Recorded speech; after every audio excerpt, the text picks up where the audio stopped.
الحمد لله نحمده ونستعينه ونؤمن به ونتوكل عليه ونعوذ بالله من شرور أنفسنا ومن سيئات أعمالنا من يهده الله فلا مضل له ومن يضلله فلا هادي له وأشهد أن لا إله إلا الله وحده لا شريك له وأشهد أن محمدا عبده ورسوله أرسله بالهدى ودين الحق ليظهره على الدين كله ولو كره المشركون اللهم صل على محمد وعلى آل محمد كما صليت على إبراهيم وعلى آل إبراهيم اللهم بارك على محمد وعلى آل محمد كما باركت على إبراهيم وعلى آل إبراهيم إنك حميد مجيد أما بعد فإن خير الحديث كتاب الله وخير الهدي هدي محمد صلى الله عليه وسلم وشر الأمور محدثاتها وكل محدثة بدعة وكل بدعة ضلالة أيها الإخوان والأخوات أوصيكم وإياي أولا بتقوى الله يا أيها الذين آمنوا اتقوا الله حق تقاته ولا تموتن إلا وأنتم مسلمون أعوذ بالله من الشيطان الرجيم بسم الله الرحمن الرحيم يا أيها الذين آمنوا لا تبطلوا صدقاتكم بالمن والأذى كالذي ينفق ماله رئاء الناس ولا يؤمن بالله واليوم الآخر فمثله كمثل صفوان عليه تراب فأصابه وابل فتركه صلدا لا يقدرون على شيء مما كسبوا والله لا يهدي القوم الظالمين.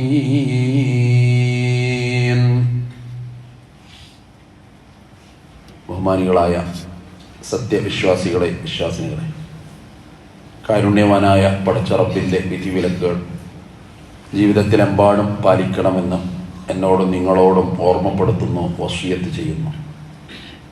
കാരുണ്യവാനായ പടച്ച റബ്ബ് ഇരു ലോക വിജയികളുടെ കൂട്ടത്തിൽ ഉൾപ്പെടുത്തി നമ്മളെല്ലാവരെയും അനുഗ്രഹിക്കുമാറാകട്ടെ.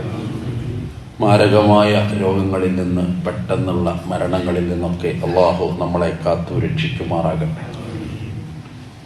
റബ്ബിൻ്റെ അളവറ്റ അനുഗ്രഹത്താൽ ഒരു വെള്ളിയാഴ്ച കൂടി നമുക്ക് സമാഗതമായി വന്നിരിക്കുന്നു. ഇത് റബ്ബിൻ്റെ അനുഗ്രഹമാണ്. ഇത് നമ്മുടെ ആയുസ്സിൻ്റെ ബലമാണ്. ഇതൊരു പുതിയ പ്രഭാതത്തെയും പുതിയ പ്രദോഷത്തെയും കാണാനും ഉൾക്കൊള്ളാനും അനുഭവിക്കുവാനും അമൽ ചെയ്യുവാനും നന്ദി രേഖപ്പെടുത്തുവാനും അള്ളാഹു നമുക്ക് സമ്മാനിച്ചിട്ടുള്ളതാണ്.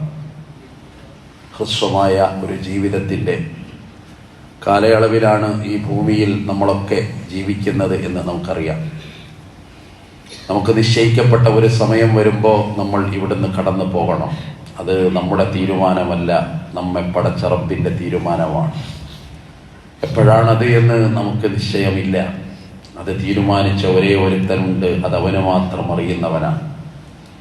എപ്പോഴാണ് ഈ ഭൂമിയിൽ നമ്മുടെ ജന്മം, അത് തീരുമാനിച്ച അതേ റബ്ബ്, ജീവിതം തീരുമാനിച്ച റബ്ബ്, അവൻ മരണവും തീരുമാനിച്ചിട്ടുണ്ട്. ഖലഖൽ മൗത്ത് വൽ ഹയാത്ത്.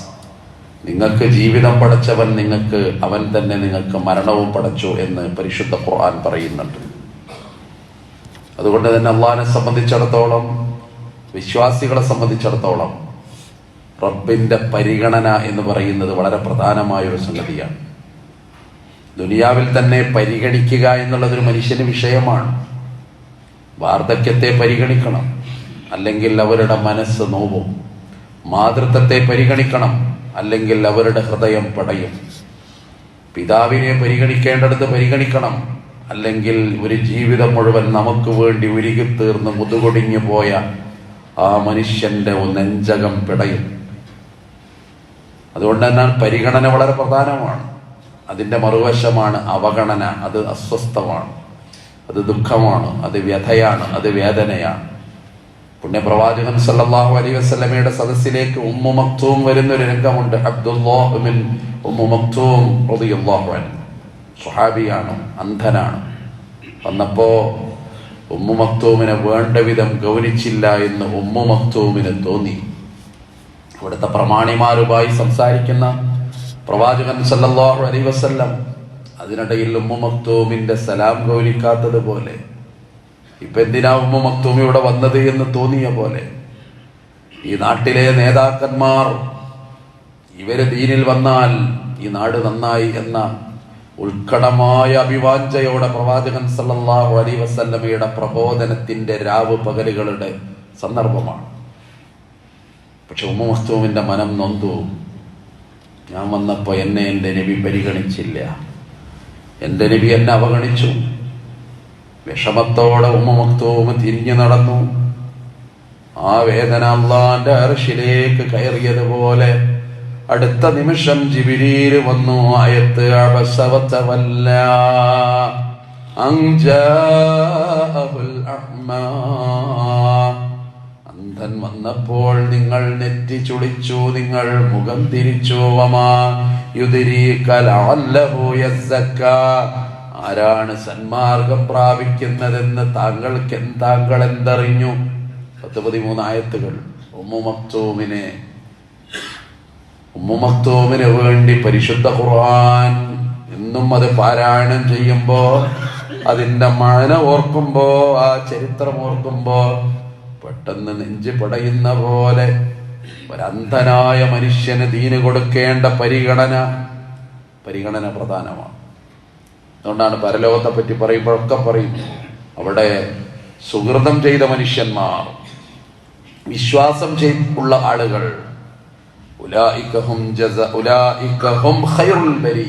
അവർ മനുഷ്യരിൽ നല്ലവർ. ജസാഉഹും ഇൻദ റബ്ബിഹിം, പരലോകത്ത് അവർക്കുള്ള പ്രതിഫലം, അവരുടെ രക്ഷിതാവിങ്കൽ അവർക്കുള്ള പ്രതിഫലം ജന്നാത്തു അദൻ, ശാശ്വതമായ സ്വർഗം. തജ്രി മിൻ തഹ്തിഹൽ അൻഹാർ, താഴ്ഭാഗത്ത് കൂടി അരുവികൾ ഒഴുകുന്നുണ്ട്. ഖാലിദീന ഫീഹാ അബദാ, അവരെന്നും എന്നും അതിൽ പാർക്കുകയാണ്. റളിയല്ലാഹു അൻഹു വറളൂ അൻഹു, അല്ലാഹു അവരെ തൃപ്തിപ്പെട്ടിട്ടുണ്ട്, അവരല്ലാഹുവിനെയും തൃപ്തിപ്പെട്ടിട്ടുണ്ട്. ദാലിക ലിമൻ ഖശിയ റബ്ബ, ഇത് അല്ലാഹുവിനെ ഭയപ്പെടുന്നവർക്കുള്ളതാണ്. സൂറത്തുൽ ബയ്യിനയിൽ പറയുന്നുണ്ട് അള്ളാന്റെ തൃപ്തി തിരിച്ചൊരു തൃപ്തി. അവിടെയാണ് പടച്ചവന്റെ തൃപ്തി എന്ന് പറയുന്നത് വളരെ പ്രധാനമാണ്. ആ തൃപ്തി അള്ളാഹു നമുക്കൊക്കെ നൽകി അനുഗ്രഹിക്കുമാറാകട്ടെ. കാരണം നമ്മൾ മരിച്ച പിന്നുള്ളൊരവസ്ഥ എന്താ? ഇവിടത്തെ അവഗണന സങ്കടമാണല്ലോ നമുക്ക്. നമ്മളൊരാളോട് അയാൾ തിരിച്ചു ചിരിച്ചില്ല, അന്നത്തെ രാത്രി മുഴുവൻ ഉറങ്ങാതെ ഓർത്തു, ഞാൻ എന്ത് തെറ്റാണ് ചെയ്തത്, കുടുംബത്തിലെ ഞാൻ എന്ത് തെറ്റാണ് ചെയ്തത്. കൈ കൊടുത്തപ്പോ തിരിച്ചയാൾ കൈ തന്നില്ല, മുഖം കൊടുത്തപ്പോൾ അയാൾ മുഖം തന്നില്ല. അങ്ങനെ എത്ര വേപത കൊള്ളുന്ന വിഷമിക്കുന്ന മനസ്സുകൾ നമ്മുടെ കൂട്ടത്തിലുണ്ടാകണം. അപ്പൊ പരലോകം എന്ന് പറഞ്ഞാൽ മനുഷ്യനൊറ്റക്കാണ്.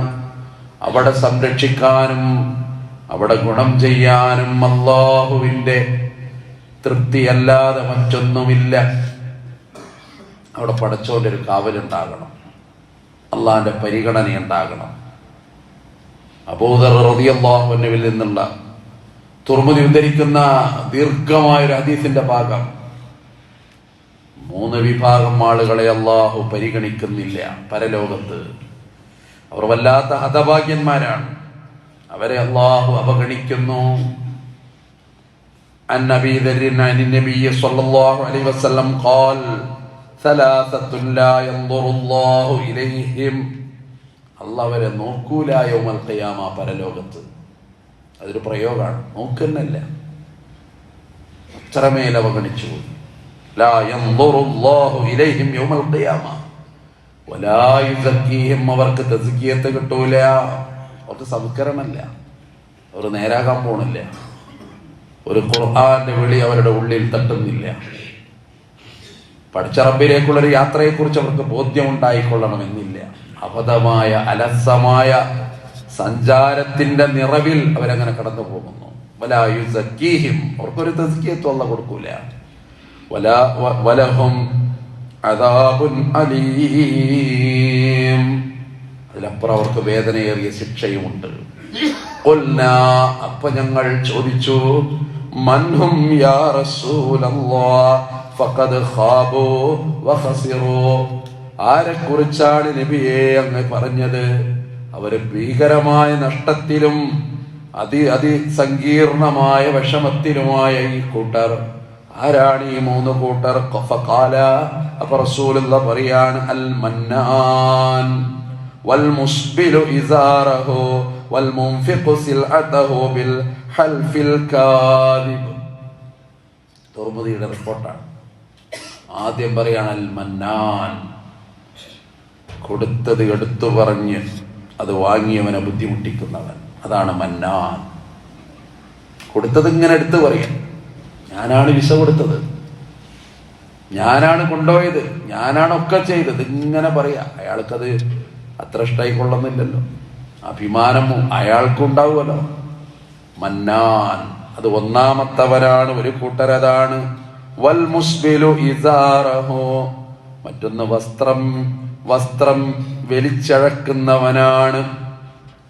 പുരുഷന്റെ വസ്ത്രത്തെ പറ്റിയാ പറയുന്നത്. അത് ഞെരിയാണി വരെയെന്നാണ് ദീനിന്റെ നിയമം. അതിന് താഴെ വരുമ്പോ അത് അപകടമായി മാറും. വൽ മുൻഫിഖു ഇസാറഹു, മൂന്നാമത്തത് വൽ മുൻഫിഖു വൽ മുസ്ബിലു ഇസാറഹു, മൂന്നാമത്തത് വൽ മുൻഫിഖു സിൽഅതഹു ബിൽ ഹൽഫിൽ കാദിബ്. അയാളൊരു കച്ചവടക്കാരനാണ്. കള്ളം പറഞ്ഞിട്ട് അയാളുടെ ചരക്കുകൾ വിറ്റഴിക്കുന്നു. പച്ചക്കള്ളം പറഞ്ഞിട്ടാണ് കച്ചവടം നടക്കുന്നത്. ഞാനിത് 10,000-ന് വാങ്ങിയതാണ്, 5,000-ന് വാങ്ങിയ സാധനത്തിനെ പറ്റി പറയാം. പുതിയ കച്ചവട തന്ത്രങ്ങളെക്കുറിച്ചും പുതിയ ബിസിനസ് മേഖലകളെക്കുറിച്ചൊക്കെ പറയുന്നവർ അങ്ങനെ പറയുന്നത് കാണുന്നു. അതിലൊന്നും ഇപ്പൊ സത്യം പറഞ്ഞാൽ നടക്കൂല, അങ്ങനെയൊന്നൊരു കച്ചവടം പൊന്തൂല. ഒരു വിശ്വാസിക്കത് പറയാൻ കഴിയില്ല എന്നാണ്. കള്ളസത്യം ചെയ്തുകൊണ്ട് തന്റെ ചരക്കുകൾ വിറ്റഴിക്കുന്നവനാണ്, അവനാണ് മൂന്നാമത്തെ വിഭാഗം. ഈ 3 വിഭാഗം ആളുകളുടെ നേരെ അള്ളാഹു ഒരിക്കലും ഒരു പരിഗണനയും അവർക്കില്ല. അതെത്ര ഭീകരായിരിക്കും. ഒറ്റപ്പെട്ട ഒരു ലോകം. നമ്മൾ ഓരോരുത്തർ അവരവരുടെ കർമ്മങ്ങൾ മാത്രം. അപ്പൊ ഈ പരലോകത്ത് റബ്ബ് നമ്മളെ അവഗണിക്കുന്നു എന്ന് വന്നാൽ അവിടെയാണ് ഒന്നാമത്തെ മന്നാൻ. എന്തെങ്കിലും ഒരാൾക്ക് കൊടുത്താൽ അത് രഹസ്യമാക്കി വെച്ച അത്രയും പ്രതിഫലം കിട്ടും.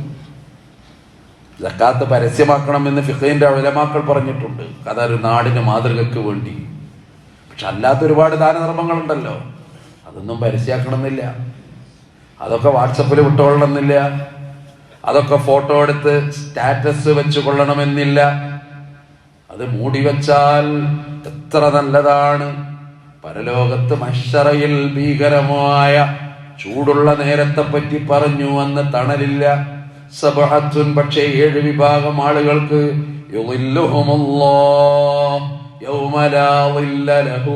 അള്ളാന്റെ തണലല്ലാതെ ഒരു തണലുമില്ലാത്ത ദിവസം അന്ന് 7 വിഭാഗത്തിന് തണല് കൊടുക്കുന്നു. അതിലൊരു കൂട്ടരെ പറഞ്ഞത് വറജുലുൻ, അതൊരു മനുഷ്യനാണ്. തസ്വദ്ദഖ ബിസ്വദഖത്തിൻ, അയാൾ ദാനധർമ്മം നിർവഹിച്ചു. ഫഅഖ്ഫാഹാ, അത് രഹസ്യമാണ്. ഹത്താ ലാ തഅലമു ശിമാലുഹു മാ സ്വനഅത് യമീനുഹു, അയാളുടെ വലത്തെ കൈ ചെയ്തത് അയാളെ ഇടത്തെ കൈ അറിഞ്ഞിട്ടില്ല. ഒരു പ്രയോഗമാണ്. പരമരഹസ്യമായി കൊടുത്താൽ ധർമ്മം ഇടം കൈ അറിയൂല വലതിൻ കർമ്മം എന്നാണ്. കൊടുത്തു, ഇടത്തെ കൈ പോലും അറിഞ്ഞിട്ടില്ല. അത്രയും രഹസ്യമായിട്ട് അയാൾ കൊടുത്തു. ആ മനുഷ്യന് നാളെ മഹ്ശറയിൽ അള്ളാന്റെ തണല് കൊടുക്കുന്നു. അവിടെയാണ് ഓതി ആയത്ത് ബഖറയിലെ 264. ഇതിൽ കാര്യമായിട്ട് പറയുന്നത് ഈ ദാനധർമ്മത്തെ പറ്റിയാണ്. യാ അയ്യുഹല്ലദീന ആമനൂ, ഓ വിശ്വാസികളെ, ലാ തുബ്തിലൂ സദഖാതികും, നിങ്ങളുടെ ദാനധർമ്മങ്ങളെ നശിപ്പിക്കരുത്. ബിൽ മന്നി, എടുത്തു പറഞ്ഞുകൊണ്ട്, വല്ലതാ, ശല്യം ചെയ്തുകൊണ്ടും. നമ്മളെന്ന് എന്തെങ്കിലും വാങ്ങിയവന് ഒരു സ്വൈരം ഉണ്ടാവില്ല. എപ്പോഴും അയാൾക്കൊരു ശല്യം. ഞാൻ അത് തന്നാണ്, ഞാൻ അത് തന്നാണ്. അതൊരു അവകാശം പോലെ നമ്മൾ കൊണ്ടു നടക്കുകയാണ്. ആ രണ്ട് സംഗതികളുണ്ടെങ്കിലും നിങ്ങൾക്ക് പറ്റുന്ന അബദ്ധം, നിങ്ങൾ ചെയ്ത ആ ധർമ്മം നശിച്ചു പോകുന്നു. ഉദാഹരണം പറയാണ്,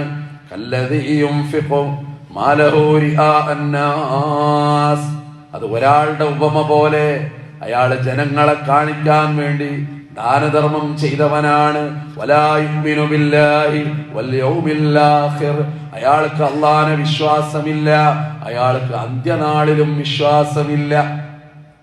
പരലോകത്ത് വിശ്വാസമല്ല, അള്ളാഹിനും വിശ്വാസമല്ല. അങ്ങനത്തെ ഒരാൾ ചെയ്യുന്ന ദാനധർമ്മം അയാൾക്ക് എന്തേ വേണ്ടുള്ളൂ? ഈ ലോകത്ത് അറിയപ്പെടണം, ഇവിടെ 10 വീട് കയറ്റിയെന്നറിയണം, ഇവിടുത്തെ പ്രതിഭ കിട്ടണം, ഇവിടുത്തെ പ്രൗഢി കിട്ടണം, ഇവിടുത്തെ അംഗീകാരം കിട്ടണം. കാരണം അപ്പുറത്തില്ല അയാൾക്ക്, പരലോക വിശ്വാസമല്ല, അയാൾക്ക് അള്ളാഹുവിനും വിശ്വാസമല്ല. അങ്ങനെ നിങ്ങൾ ആകരുത്, അതുപോലെ ആകും നിങ്ങൾ.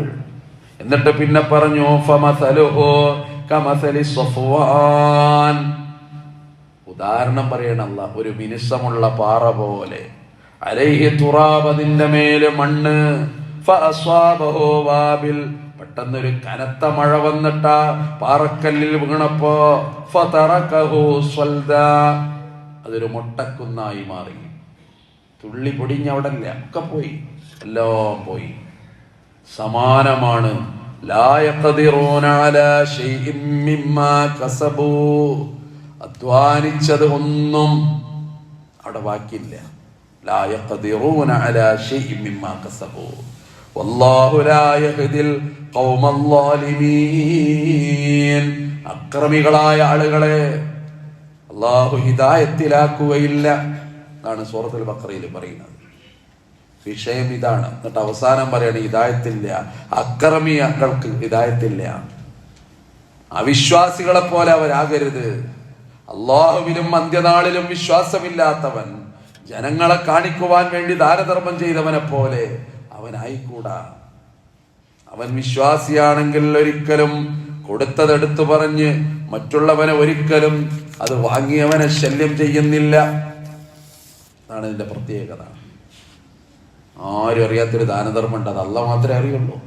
അതിന് വല്ലാത്തൊരു പ്രതിഫലമുണ്ട്. ഇല്ല ബത്തിഗാ വജ്ഹി റബ്ബിൽ അഅ്ലാ വലസൗഫ യർളാ. സിദ്ദീഖ് റളിയല്ലാഹു അൻഹുവിന്റെ ദാനധർമ്മത്തെ പറ്റി അങ്ങനെ പറഞ്ഞത്, അള്ളാഹിന്റെ തൃപ്തി അല്ലാതെ വേറെ ഒന്നും അവിടുന്ന് മോഹിച്ചിട്ടില്ല. ഇല്ല ബത്തിഗാ വജ്ഹി റബ്ബിൽ അഅ്ലാ. എത്രയോ സംഭവങ്ങൾ വായിക്കുന്നു, ഒരാളും അറിയാതെ, ആരെങ്കിലും പറഞ്ഞു കേട്ടിട്ടറിയുന്ന. ഉമർ ഇബ്നുൽ ഖത്താബ് റളിയല്ലാഹു അൻഹു രാജ്യം ഭരിക്കുമ്പോ പട്ടിണി പാവങ്ങൾക്ക് വേണ്ടി രാത്രിയിൽ ധാന്യം ചുമന്ന് കൊണ്ടുപോയിട്ട് പല വീടുകളിലും എത്തിക്കുമായിരുന്നു. ആരും അറിയില്ല. വന്ന യാഗതൻ അയാൾ ചോദിക്കും, വീട്ടുകാരൻ ചോദിക്കും, ആരാന്ന് പോലും പരിചയപ്പെടുത്താതെ അവിടുന്ന് പെട്ടെന്ന് കടന്നു പോകും. വന്നത് ഖലീഫയാണെന്ന് അവർക്കറിയൂല, വന്നത് ഉമറാണെന്നും അവർക്കറിഞ്ഞുകൂടാ. അവരല്ലാഹുവിനോട് തേടും, റബ്ബേ, ഈ പട്ടിണിയുടെ പരിവട്ടത്തിൽ ഏതോ ഒരു മനുഷ്യൻ വന്നിട്ട് ഞങ്ങൾക്ക് അന്നം തന്നു, അയാൾക്ക് ഖൈറ് കൊടുക്കണേ, അയാൾക്ക് ബറക്കത്ത് കൊടുക്കണേ. റളിയല്ലാഹുവിന്റെ ഒരുപാട് സംഭവങ്ങൾ വായിക്കാൻ സാധിക്കും. ഞാൻ പറഞ്ഞു വന്നത് ദാനധർമ്മത്തിന്റെ കാര്യം അതാണ്. ഖുർആൻ പറയുന്നത് അതാണ്. വയുതഇമൂന അത്അമ അലാ ഹുബ്ബിഹി മിസ്കീനൻ വയതീമൻ വഅസീറാ ഇന്നമാ നുതഇമുകും ലിവജ്ഹില്ലാഹി ലാ നുരീദു മിൻകും ജസാഅൻ വലാ ശുകൂറാ. അവർ അന്നം കൊടുത്തു പാവപ്പെട്ടവർക്ക്, അനാഥക്ക്, തടവ് പുള്ളിക്ക്. ഒറ്റ ലക്ഷ്യം, ഇന്നമാനുതഇമുകും ലിവജ്ഹില്ലാഹ്, അല്ലാഹുവിന്റെ തൃപ്തി മാത്രം. നിങ്ങളിൽ നിന്ന് ഒരു നന്ദി വാക്ക് പോലും ഞങ്ങൾ പ്രതീക്ഷിച്ചിട്ടില്ല. അങ്ങനെ ദാനധർമ്മം ചെയ്തു, അവർക്ക് അല്ലാഹ് സ്വർഗം കൊടുത്തു. അവര് സ്വർഗത്തിലെത്തി. പരിശുദ്ധ ഖുർആൻ സൂറത്ത് ദഹ്ർ പാരായണം ചെയ്യുമ്പോ ആയത്തുകൾ ഇങ്ങനെ മന്ത്രിക്കുന്നുണ്ട് നമ്മളോട്. നമ്മുടെ ദാനധർമ്മങ്ങൾ അത് ഫലവത്താകാൻ. അതുകൊണ്ട് അങ്ങനെ കൊടുത്തതെടുത്തു പറയുന്നവനെ അല്ലാഹു ഒരിക്കലും അവന്റെ നേരെ കരുണയുടെ നോട്ടമില്ല. ഒരു തരത്തിലും റബ്ബ് അവനെ പരലോകത്ത് പരിഗണിക്കുന്നില്ല. രണ്ടാമത് പറഞ്ഞത് വസ്ത്രം ഞെരിയാണിയുടെ താഴെ ഇറങ്ങുന്നവൻ. ലാ യൻദുറുല്ലാഹു ഇലാ മൻ ജറ സൗബഹു ഖുയലാ. അഹങ്കരിച്ചുകൊണ്ട് വസ്ത്രം വലിച്ചഴച്ച് നടക്കുന്നവനെ അല്ലാഹു ഒരിക്കലും നോക്കുന്നില്ല. അബൂബക്കർ സിദ്ദീഖ് റളിയല്ലാഹു അൻഹു ഈ ഹദീസ് കേട്ടിട്ട്, ഈ വർത്താനം കേട്ട് കരഞ്ഞുപോയി എന്നാണ്.